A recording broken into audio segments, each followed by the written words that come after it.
Deux artistes de renom étaient les invités il y a quelques jours de l'association Sur les pas de Richelieu. Philippe Husser, un des rares interprètes classiques français de la flûte de Pan, et Sandrine Pourailly, premier prix de harpe en 91 et médaille d'or du Conservatoire national de Saint-Maur.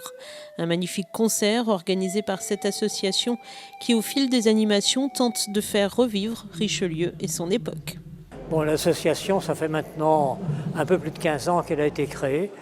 On trouvait que Richelieu n'était pas bien connu à Luçon, donc on a décidé de faire connaître le paysage, le personnage en lui-même, tel qu'il n'est pas connu, parce qu'on le connaissait par les Trois Mousquetaires, et ce n'était pas vraiment l'image réelle.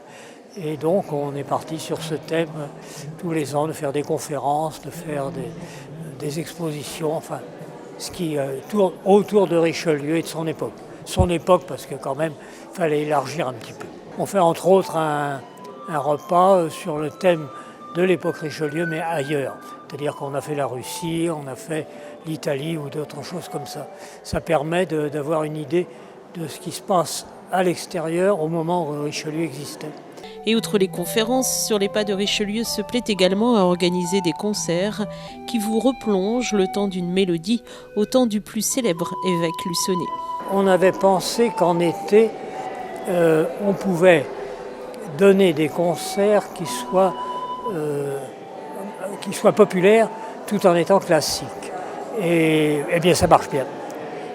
En fin de compte, on peut avoir de la musique, j'allais dire douce, enfin agréable pour certains.